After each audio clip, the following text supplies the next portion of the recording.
하락장에서 상승장이 시작할 때 그때만 들어갑니다. 아, 하락장을 네. 이제 다지고 있는 네. 밑바닥을 다지고 있는 걸 보고 그래서, 살짝 네. 틀 때 들어간다는 제 거죠. 블로그나 제 네. 책이나 제가 매수한 정확한 시점을 제가 원으로 다 그려드리는데요. 네. 솔직히 공개하기가 좀 그랬어요. 저도 부동산 책을 한 200권 정도 읽었는데 정확하게 내 매수권을 알려주는 사람은 없더라고요. 방법은 알려줄 수 있으나. 근데 저는 성격이 좀 그래서 다 알려드리거든요. 네. 저는 동시점에서 전국에 있는 모든 지역의 사이클을 같이 보고 있습니다. 그렇기 때문에 어느 지역이 하락으로 가고 있냐를 계속 따지고 있고요. 그 하락으로 따지고 있는 지역에 봤을 때 이 정도 조정을 당했으면 됐다라고 판단하면 상승장이 시작하기 전에 제가 먼저 들어가요. 아. 이렇게만 투자하면 절대 잃지 않죠. 하지만 이렇게까지 하는 과정에서는 정말 공부를 많이 하셔야 돼요. 결국 이게 다 빅데이터 공부거든요.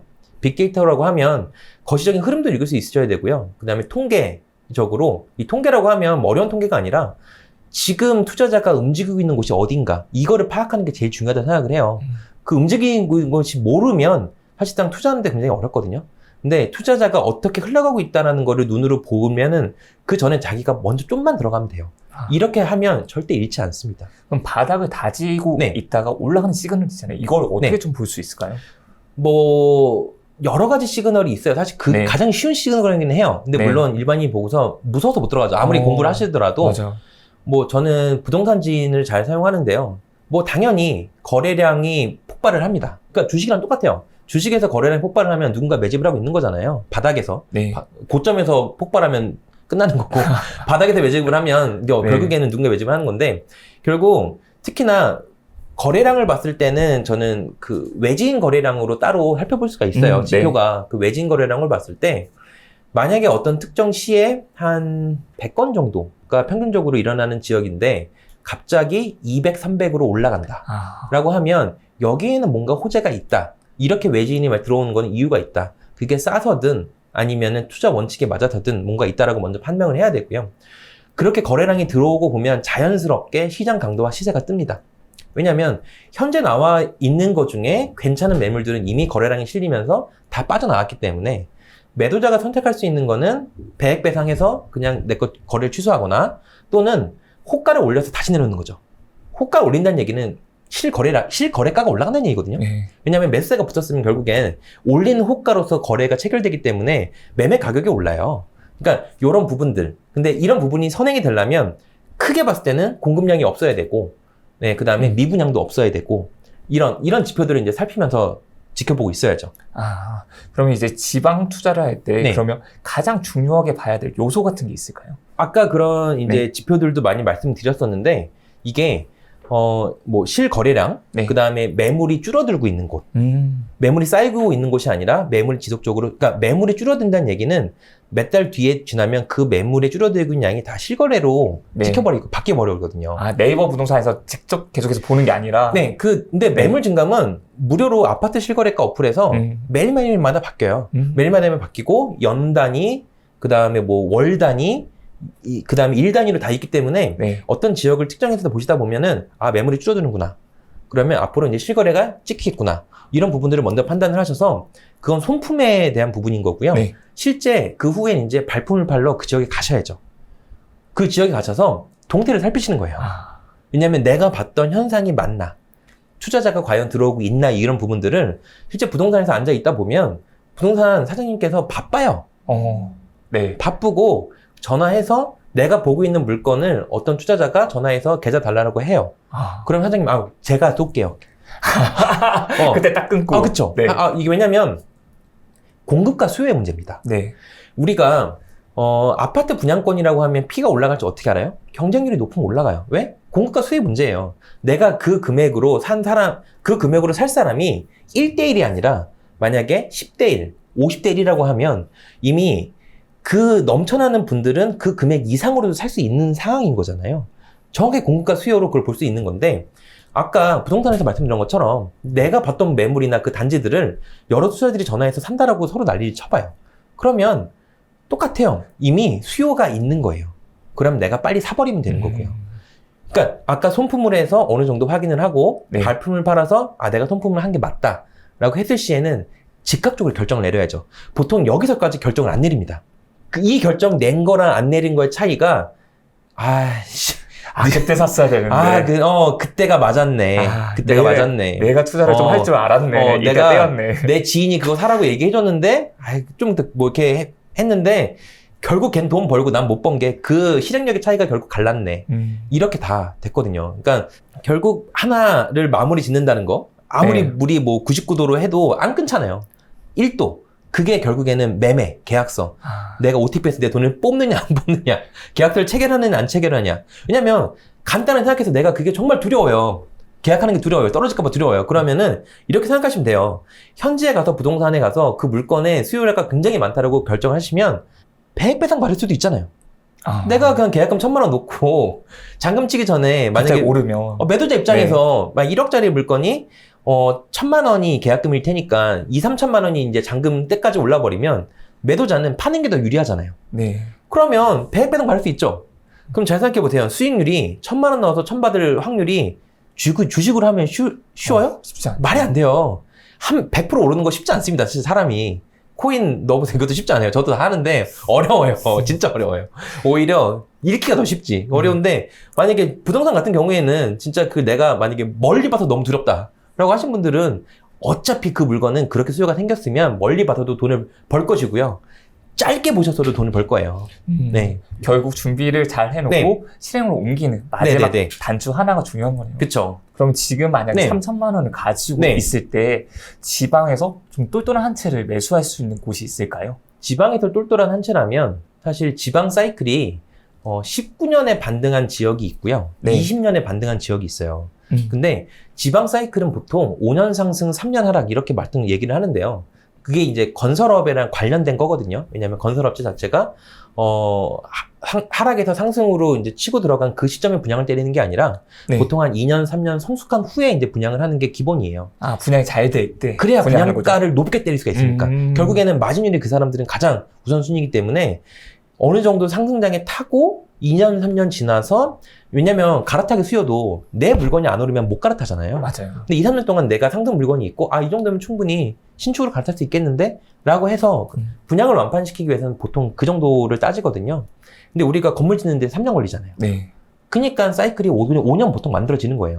그래서 오르다가 이제 공급이 좀 많아지게 되면 주춤할 수 있는 그쵸. 거예요. 그래서 만약에 지금 19년에 반등한 지역이라고 한다라고 하면 이미 19, 20, 21, 22 리스크하죠. 네. 하락에 대한 부분이 리스크해요.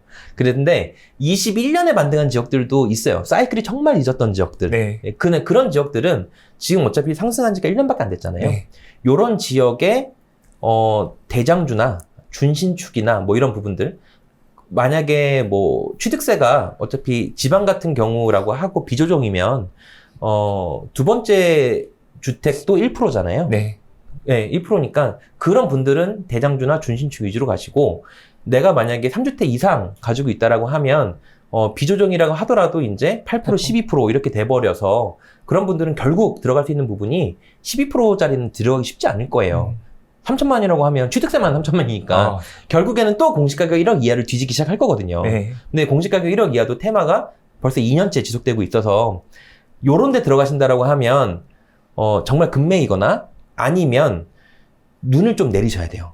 그러니까 작년 같은 경우는 저는 요 테마 들어갈 때 한 채당 5천만 원 정도는 떼지 않을까 해서 들어갔었는데 지금은 그렇게 생각 안 하거든요. 네. 지금은 2, 3천만 원 뗀다.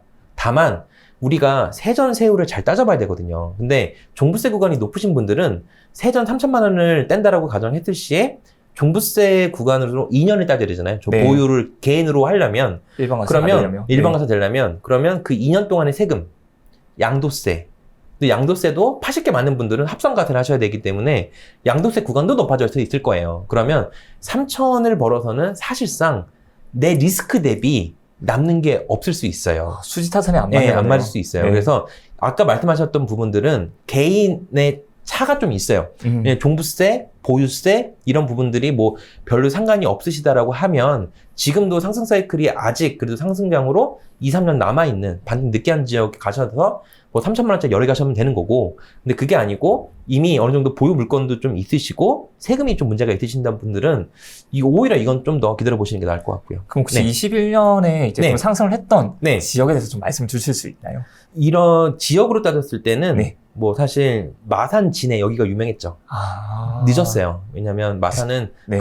마린 에시앙 때문에 네. 워낙 대단지가 하면서 원래 창원의 흐름을 마산이 가지고 오고 해야 되는데 네. 이런 부분이 전혀 안 됐었고 그 미분양이 다 끝나고 미분양 할인 분양이 다 끝나고 어느 정도 상승 후에나 이제 전체적으로 흐름이 좋아졌었거든요. 혹시 거기가 4천 세대 정도 맞아요. 미분양 났던 곳? 맞아요.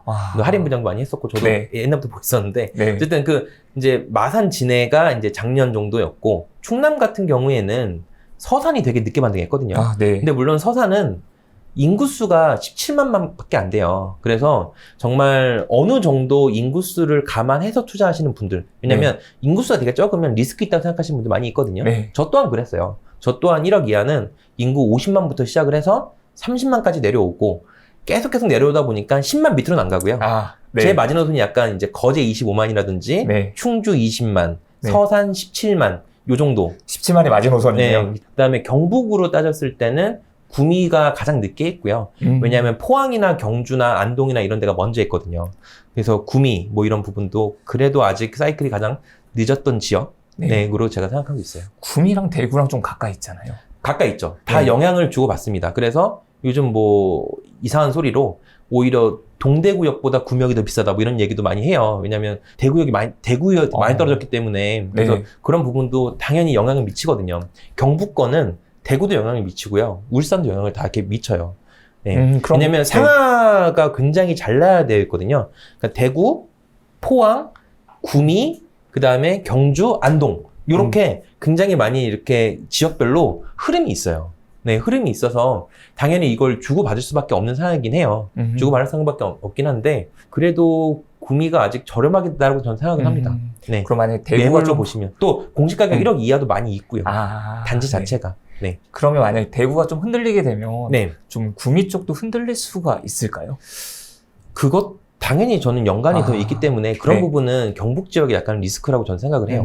네, 그리고 경북 지역이 약간 문제가 이미 공급이 많아요. 아까 인구 1000명당 주택수에 대한 통계를 말씀드렸는데 경북이 가장 크거든요. 우리나라에서. 거기가 한 490세대 정도 돼요. 그러니까 보통 수도권이 인구 1000명당 주택수가 380 정도라고 보면 경북이 좀 많은 곳이기 때문에 추가적인 공급량이 나왔을 때 쉽게 무너질 수 있는. 포항 같은 경우에도 굉장히 공급이 많아졌잖아요. 네. 그런 부분도 감안해야 된다고 생각합니다. 아마 지금 사람들이 많이 궁금해하는 부분은 이제 이번 정부가 들어서면서 또는 하반기 때 집값이 어떻게 될지가 가장 큰 관심사일 것 같은데요. 네네네. 혹시 하반기 집값 어떻게 보고 계신가요? 저는 사실 그 집값을 예측하는 전문가, 사실 그 전문가의 분야는 따로 있잖아요. 그러니까 그거를 이제 업으로 삼고 사시는 분들이 있고, 전 투자자로서 그분들이 말씀하시는 거에 대해서 저는 종합해서 판단을 합니다. 그러니까 결국에는 그분들도 이거는 예측을 하시는 거고, 전 투자자로서 그 예측에 대한 거를 분석을 하고 대응하는 부분이거든요. 근데 여러 전문가님들 생각을 해보면 올해 보통 뭐 5%를 얘기하시는 분들도 있고 10%를 얘기하시는 분들도 있고 이렇게 하는데 저는 뭐 한 5% 정도 사실은 예상은 했어요. 저 개인적으로는. 왜냐하면 작년 같은 경우 우리 KB 시세로 봤을 때 한 17% 정도가 올랐는데 미국 케이스 실러 지수가 이제 KB 지수와 같은 이제 지수거든요. 그게 한 19% 정도가 올랐어요. 근데 미국은 지금 모기지론 자체 금리가 많이 올라오고 있긴 했었는데 주택 재고가 워낙 적었었고 공급도 없었어가지고 한국과는 다르게 올해도 굉장히 많이 올랐었거든요. 미국 국채은행에서도 예측한 게 10% 넘게 오른다라고는 생각했었어요. 미국의 집값이 그만큼 오른다는 그래서 건가요? 저는 결국엔 우리가 지금 뭐 금리, 환율 아니면 물가 이런 부분들이 우리나라만 딱 떨어져 나온 게 아니라 세계가 다 연동되는 부분이잖아요. 그런 거를 감안을 했을 때 5에서 10% 정도는 그래도 오르지 않을까 생각을 했는데 근데 이게 좀 쪼개서 봐야 돼요. 아까 그런 부분 자체는 뭐 KB 지수라고 해서 다 이제 더해서 하는 건데 그 안에서도 수도권, 광역시, 지방 이 부분들이 다 달라질 겁니다. 사실은. 사이클이 다 다르게 움직이고 있기 때문에 그래요. 근데 이번엔 대부분 다 같이 움직였잖아요. 그런 그거는 경우도 있었나요, 과거에? 과거에 거의 없었죠. 왜냐면은 뭐 수도권, 광역시, 지방이 굉장히 따로 노는 경우가 많았어요. 따로 노는 경우가 많았는데 이게 정확하게 같이 움직이기 시작된 적이 코로나 때문에. 왜냐면 2019년까지 하락장이었던 지방이 굉장히 많았거든요. 왜냐면 사실 부산이나 울산도 하락이었고 그 광역시인데도 불구하고 경기는 약간 뭐 공급 때문에 조그맣게 있긴 했었지만 이렇게 뭐 다르게 사이클을 가져왔었는데 2020년에 3월부터 유동성이 더 커지다 보니까 같이 동시에 올라와 버렸죠. 사실 이게 이 주택에 대한 수요 자체가. 유동성 때문에 네. 같이 움직이게 된 거죠. 그렇죠. 그래서 되게 신기한 거라고 생각합니다, 저는. 네. 수도권 하반기 집값은 좀 어떻게 될까요? 지금 같은 상황에서는 굉장히 이원화가 되고 있어요. 사실은 똘똘한 한 채와 그렇지 않은 지역이 극명하게 좀 나눠지고 있거든요. 강남 같은 경우에는 사실 떨어질 거라 생각했지만 계속 올라가고 있습니다. 맞아요. 네. 아직까지도 좀 나고 네, 있더라고요. 아직까지도 올라가고 있고 그렇지 않은 작년까지도 투자가 굉장히 유망했던 똘똘한 약간 아는 지역이라 말하는 좀 뭐하긴 하지만 그래도 상위 입지가 아닌 지역들은 고점에서 10%에서 20% 정도 빠지고 있거든요. 네. 그래서 이거를 전체적으로 종합을 해본다라고 하면 거의 상승률은 미비할 거라 생각하고 있어요. 근데 지역마다 좀 다를 것 같아요. 네. 잭바시님 대출 없이 집을 사본 적이 있다고 들었습니다. 혹시 저요? 어떻게 대출 없이 집을 살 수 사실 있었을까요? 제 책 이름이 네. 대출 없이 영원으로 소형 아파트를 산다 하기 때문에 제가 뭐 투자 생활 한 10년 정도 했었는데 초반 한 4년 정도는 제가 경매를 했었어요. 근데 경매는 딱 월세 투자거든요. 그러니까 네. 경매로 낙찰을 받은 다음에 그 담보 가지고 경락대출로 이제 대출을 엄청 받고 그 다음에 이제 월세 입자에 보증금까지 받아가지고 내 투자금을 최소화하는 그때는 이제 담보대출을 받으면서 했었는데요. 지금 같은 경우에는 제가 경매보다는 갭투자 쪽을 하고 있거든요. 사실 갭투자는 그 시스템 구조상 전세 레버리지 투자예요. 네. 전세 레버리지 투자이기 때문에 대출을 받을 필요가 없습니다. 전세가가 사실은 그거죠. 그래서 저는 대출 받지 않고 투자한 지는 지금 한 4, 5년 정도? 네, 돼가고 있어요. 혹시 지금 경락대출을 받아서 네. 월세 세팅을 하는 부분에 대해서 말씀해 주셨는데 지금도 좀 가능한 부분일까요? 사실 그 부분은 제가 네. 경매장을 요새 잘 안 들어가고 있어요. 왜냐면은 그게 약간 경매장을 왜 안 들어갔냐면요. 네. 그게 문재인 정권 들어와서 경락대출이라고 하는 경매 낙찰 대출에 제한이 좀 생겼었어요. 그 전에는 사실 거의 무제한이었거든요. 그래서 제가 월급쟁이일 때 연봉 한 3천만 원 될 때 그때 이제 박근혜 정부였었는데 대출이 뭐 한 10억, 20억 쉽게 나왔었거든요. 10억, 20억 무제한이었기 때문에. 네. 담보만 있으면. 그러니까 담보만 있으면은 뭐 그때 뭐 경매로 낙찰을 받으면 담보가 생긴 거니까 그 담보 가지고 또 사고 이런 식으로 계속 이제 무한 멀티였는데 그 이제 문재인 정권 들어와서는 그걸 이제 좀 막아버린 부분이 있어서 그러면 대출 투자를 하는 것보다는 전세 레버리지 투자를 해야겠다 싶어서 2017년부터는 제가 좀 바뀌었습니다. 그래서 그거를 경매장도 간혹 가보긴 하는데요. 낙찰받기가 쉽지 않더라고요. 네, 왜냐면 낙찰받기가 쉽지 않아요. 왜냐면 예전에 뭐 한 2012년, 13년 이때 경매장 가서 투자하고 막 이럴 때는 법인 투자자들이 별로 없었거든요. 네. 그때는 법인이 좀 약간 생소할 때였어서 개인의 약간 암묵적인 룰이 있었어요. 그래도 우리가 이거 명도도 해야 되고, 네. 인테리어도 해야 되고, 왜냐면 경매 들어간 집들은 좋지 않거든요. 당연히 세입자가 좋게 쓸 이유가 없어요. 왜냐면 경매 자기 이제 곧 있으면 쫓겨나야 되는데. 그래서 그런 인테리어나 이제 명도에 대한 부분이 리스크가 있어서 그래도 개인은 한 2, 3천 정도 우리 싸게 사야 되지 않아? 요의 기준은 한 1억 5천 정도? 아니면 2억 정도 되는 물건 기준으로 2억 정도가 10% 정도는 싸게 사야지 우리한테 남는 마진이 있다. 그 정도 마진은 두고서 들어가야 되냐 해서 보통 그 정도 선에서는 다 낙찰이 됐거든요. 저도 그렇게 했었고. 근데 어느 순간 법인이 너무 많아지다 보니까 그 법인들이 요새 생활법인이에요. 생활법인이요? 그러니까 500만 원, 1000만 원이 남는다고 하더라도 그냥 경매로 막잘 받아서 500만 원 수익. 왜냐면 법인은 바로 팔 수 있잖아요. 개인은 기본세율을 지키려면 2년을 무조건 보여야 되는 부분이 있는데 법인들은 그냥 낙찰을 받고 바로 되팔 수가 있는 부분이 있어서 거기는 이제 양도소득세가 없죠. 법인세가 있어서. 그게 생활법인이군요. 생활법인들이 들어온 바람에 마진율이 너무 되게 박해졌어요. 마진이 박해져서 제가 원하는 금액으로는 낙찰이 안 되더라고요. 몇 번 가봤는데. 네. 그래서 이제 월세 투자는 제가 그때는 안 하고 있고 이제 제가 요새 강남 오피스텔을 좀 사고 있는데 그런 오피스텔은 추후에 월세로 돌릴 생각하고 있고요. 그리고 또 추가로 제가 경기도에 가지고 있는 아파트들이 예전에 전세 뭐 2억 정도에 드렸던 게 지금 전세 한 3억 5천, 4억으로는 다 올라가 있었거든요. 네. 그만큼 매매가도 올랐고 전세가도 네. 올랐고 그러면 그 전세가라 오른 부분을 제가 다 현금 받는 게 아니라요. 그 부분을 다 월세로 받고 있습니다. 그러니까 준전세라고 그러죠. 반전세라고 용퉁하게 말을 쓰이긴 하는데 그렇게 다 바꿔서 그렇게 월세 수익을 하고 있어요. 그럼 잭바시님은 지금 네. 아파트 투자를 하셨고 네. 그리고 오피스텔 투자를 하셨고 네. 혹시 빌라 같은 것도 좀 투자를 하셨을까요? 첫 투자들이 제가 다 빌라였어요. 첫 투자들이 빌라였고 따지고 보면 운 좋은 케이스긴 해요. 왜냐면 제가 처음 빌라를 아무것도 모를 때 네 채 산 게, 그것도 다 네 채를 사셨어요? 거의 무피로 샀던 게, 지금 번동 그 북설 꿈의 숲이라고 하는 그쪽에 네. 번동 148이라고 하는 요새 뭐 핫한, 그리고 그 옆에 있는 미아 258이라고 지금 하고 있는, 그러니까 투자자들이 얘기하는 초기 재개발 이런 부분은 그땐 초기 이런 거가 전혀 없었고요. 제가 그때 첫 집을 거길 샀어요. 30년 넘은 빌라 집을, 네. 그게 준공연도가 한 88년인가 이랬었는데, 진짜 아무것도 모를 때 제가 그때 전세 2천만 원에 미아에서 물탱크방에 살고 있었거든요. 네네. 근데 그때 뭐 한 1억 2천에 빌라를 사고 70% 대출이 나왔으니까 나머지 전세금 2천만 원을 갖다 넣으면 추가로 들어간 돈이 해봤자 1,000만 원밖에 없겠다라고 사고, 근데 샀는데 사실 첫 집을 제가 실패했거든요. 첫 집이니까. 네. 첫 집이면 그럴 수 있죠. 네. 왜냐면 부동산도 가본 적이 없었고 임장도 잘 가본 적이 없었고, 부동산 아주머니가 저한테, 사장님이 1억짜리 빌라를 보여준 다음에 1억 2천짜리 빌라를 보여주더라고요. 두 개 사이즈가 굉장히 달랐어요. 좋아 보여. 또 2억 2천짜리가 너무 좋아 보여. 너무 좋아 보여서 와, 대거리네라고 생각했어요. 그게 전용 49 정도 됐었는데 방 3개 있고 전용 사고에 네, 전용 사고에 방 네. 3개 있고, 방 3개인데 옛날 빌라는 그 거실이 거의 제로죠. 그러니까 네. 부엌만 조금 있는 이런 형태의 집이었는데, 그 집을 산 게 제 첫 번째 빌라. 그리고 그 동네에 빌라를 4채를 몰아 샀습니다. 그 기간이 어느 정도 됐을까요? 한 1년 정도. 1년 정도 만에 4채. 네. 그게 만약에 제가 무피로 거의 4채를 샀는데요. 지금까지 다 들고 있었으면 채당 2억 5천씩 올라서 10억 정도 수익이었을 거예요. 그러니까 서울 빌라는 사실 제가 그때 예측은 하진 않았어요. 다만 이렇게 잘 될지라고는 생각도 못하고, 그건 있었죠. 제가 거기 근처에 살고 있으면서 옆에 있는 뭐 북설 꿈에서 근처에 지금 롯데캐슬이나 뭐 한신더유나 이런 거 보면 빌라들을 뿌개서 아파트를 짓고 있더라고요.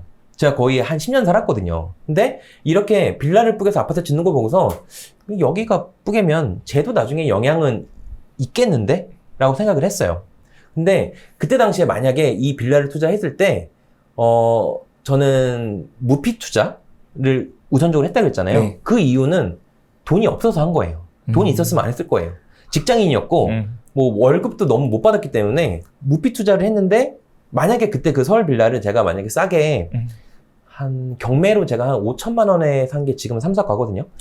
네. 근데 그때 경매로 5천만 원에 받았을 때 경매 낙찰 대출이 4,500만 원이었어요. 그리고 월세 보증금이 1,000에서 이제 보증금 1,000만 원 받고 30만 원 월세를 하면 따지고 보면 5,500만 원을 제가 받은 거고, 제가 낙찰 받은 게 5천만 원이니까 내가 들어간 돈은 제로잖아요. 저는 내가 들어간 돈이 제로면, 또는 내가 오히려 돈을 더 받고 샀으면 여기에 대한 리스크는 전세가가 거기서 더 떨어지지 않는 이상 없다고 생각을 했어요. 네. 그래서 그때 살 때도 이제 이런 식으로 다 맞춰서 샀었죠. 굉장히 오래전에. 굉장히 오래전이라 지금 이제 이 말씀을 하시는 거는 팔았나요? 네, 그 번동은 팔았고요. 미아동 258은 2개 다 가지고 있습니다. 그럼 꽤 수익이 괜찮겠네요. 그쵸. 왜냐면 수익이라고 하기엔 사실 무한대예요. 왜냐면 들어간 돈이 0원인 상태에서 한 3억 정도 올랐으니까 거의 그렇죠. 근데 많은 분들이 걱정을 하는 부분이, 오피스텔이나 빌라 같은 경우는 아주 황금성 측면에서 좀 힘들지 않을까? 내가 팔고 싶을 때 팔리지 않는다라는 이야기를 많이 해요. 아무래도 예전부터 다 그런 생각을 하고 있었는데, 근데 뭐 저는 이 빌라를 뭐 수도권 지방이 아니라 서울이라면 앞으로의 수요는 생길 거라 생각을 합니다. 결국엔 이번 정부에서도 그 재건축 재개발이 처음 시작할 때 거의 모토였거든요. 그러면 재건축 재개발을 할 수 있는 것들은 결국 빌라를 뿌개서 줘야 되거든요. 다만 지금 이미 뭐 사업성이 좋은 구역들은 프리미엄이 몇 억대.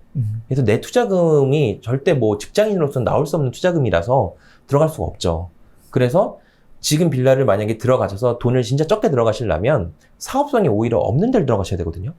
아마 그래서 그 생각 하실 거예요. 사업성이 없으면 내가 이걸 사서 보유하고 있다가 어떻게 더 비싸게 파냐. 그렇죠. 매도해야 될 때는 매도를 해야 되는 건데, 안 되면 어떻게 하냐. 이 생각 제일 먼저 할 것 같거든요. 근데 저 같은 경우에는 그냥 투자로 물론 접근하는 게 맞죠. 투자자인데. 근데 저는 서울은 내 땅 모아간다 이 생각 가진 것도 되게 많거든요.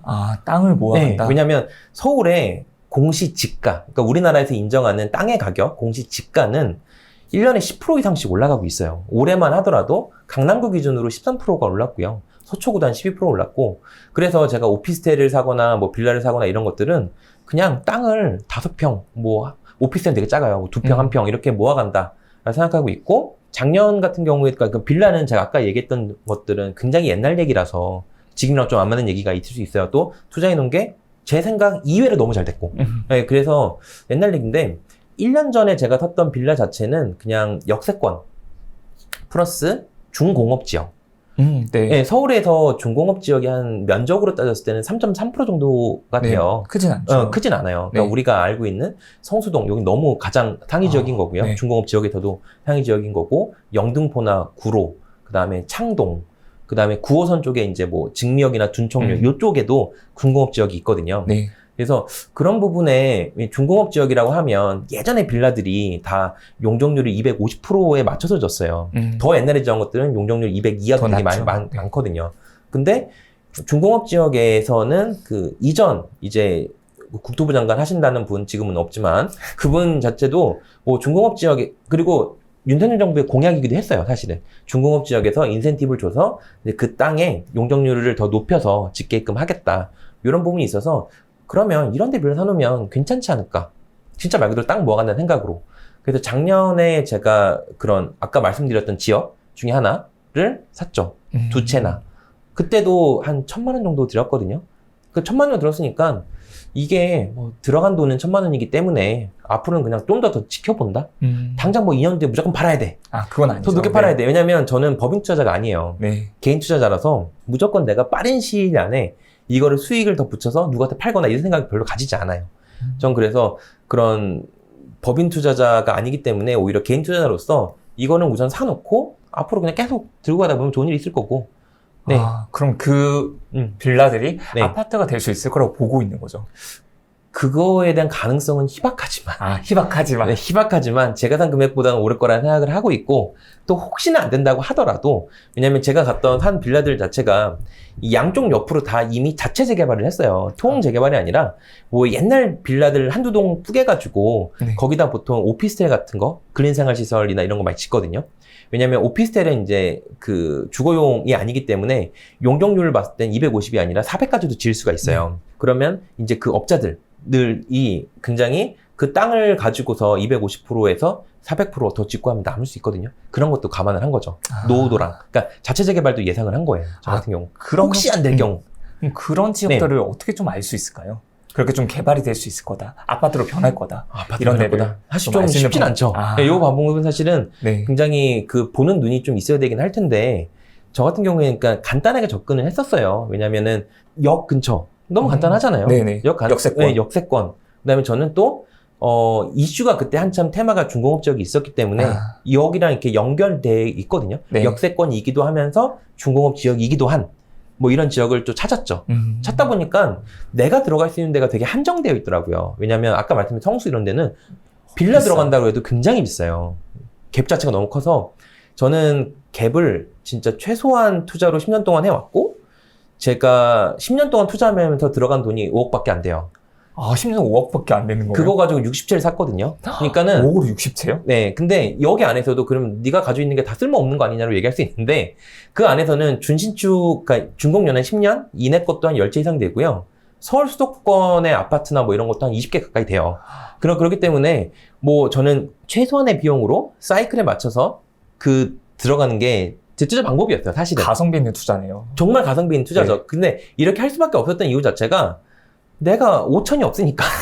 그래서 5천만 원 가지고 어디 투자하면 좋을까 이런 말을 들었을 때 내가 투자해본 게 없는데 라고 하나 있었어요. 그 청량리에 그 힐스테이트 더 퍼스트라는 오피스텔인데 제가 청량리 되게 들어가고 싶었거든요. 왜냐면 제가 회사 다니면서 GTX-A선은 이미 너무 늦어버린 거예요. 투자를 하기에는 너무 갭이 크더라고요. 근데 그때 당시에 GTX-B나 C는 이미 예타 통과되기 전이었고 제가 또 그때 창동, 미아, 수유 이쪽에 오래 살았어요. 10년 이상 살아서 시선이 다 그쪽 라인이거든요. 창동에, 청량리에, 위정부에 요 라인이라서 잘 알고 있는 지역이기도 했어요. 그래서 이제 2016년, 17년, 18년에 GTX C선을 위주로 투자를 했어요. 요 지역 괜찮겠다 하는 지역이 있었군요. 그래서 위정부역 근처, 창동역 근처.